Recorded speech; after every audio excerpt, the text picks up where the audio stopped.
Dr. Martin Luther King, the apostle of nonviolence in the civil rights movement, has been shot to death in Memphis, Tennessee. I have a dream.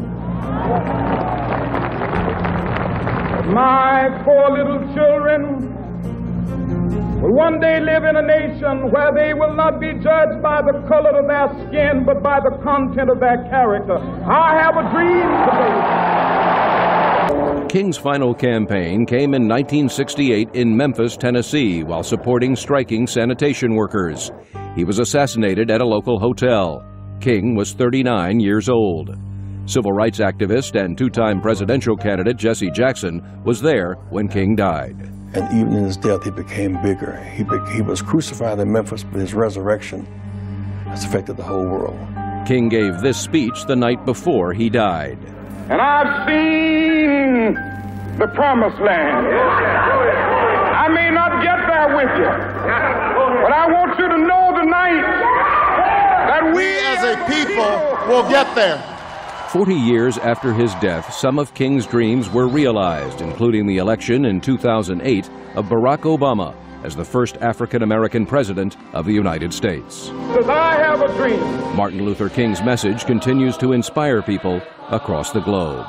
2 days after a New York City grand jury cleared a white police officer in the chokehold death of an unarmed black man, the protests are growing larger and spreading across the country, including Boston and Chicago.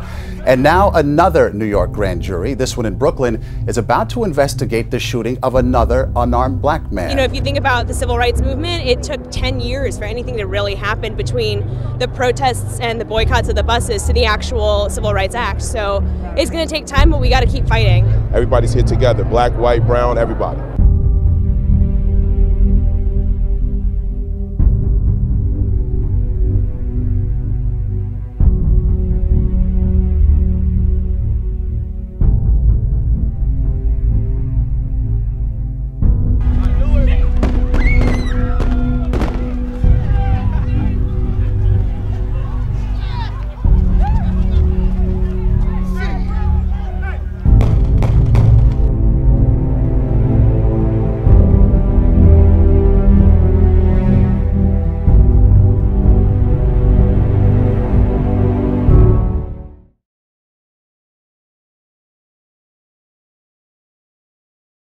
Wow, I'm actually surprised so many of you have signed up for this class. It's incredible that so many of you actually care about such an issue. 47 years ago today, Martin Luther King, a man who stood to see a racially truly united America, he died and he was assassinated. But today what I'm asking, is his dream still alive despite his death?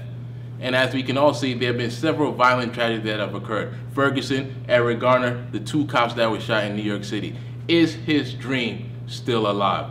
And as a professor, I want to hear your perspectives.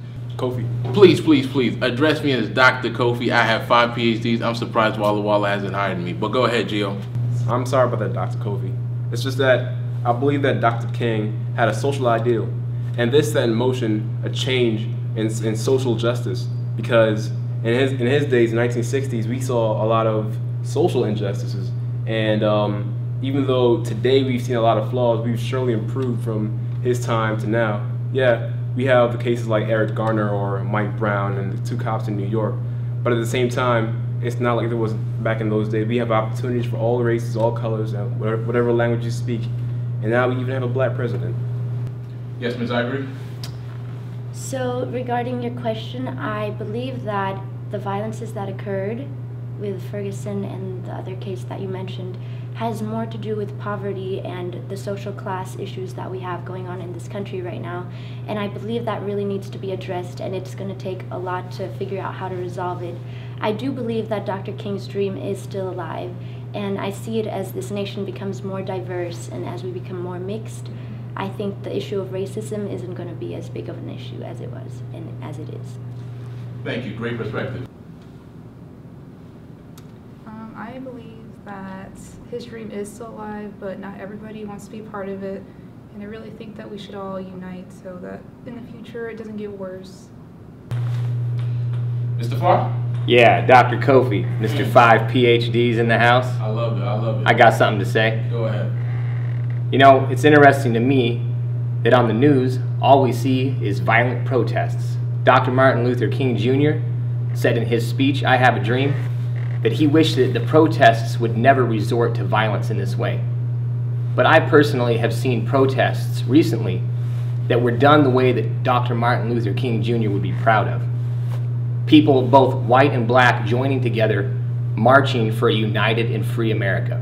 You know, another thing that Martin Luther King said in his speech was that our dream of freedom in America is inextricably tied to each other. You see, we can't have a free America where this kind of violence and crime is happening to black people. We can't have an America where we're having rioting and protests over social injustices, whether they're caused by the color of our skin or by the money that we have in the bank. We can't have a free America and be truly free unless we all have freedom and peace. So Dr. Martin Luther King Jr.'s dream is still alive, because even in the face of these tragedies, even though we see instances on the news where people are protesting violently, I've seen with my eyes white and black people coming together, and not just white and black people, but people of all nations coming together, marching peacefully the way Martin Luther King Jr. hoped we would. Thank you so much, Mr. Farr. Class, I enjoyed each and every one of your perspectives. Matter of fact, this conversation needs to be happening everywhere. Is the dream still alive? Some will say yes, some will say no. But 47 years ago, Martin Luther King made his voice loud and clear. With all these violent tragedies that are going on, Ferguson, Eric Gardner, the 2 cops that were shot, what I want you to remember is that silence is worse than violence. Are you going to say something?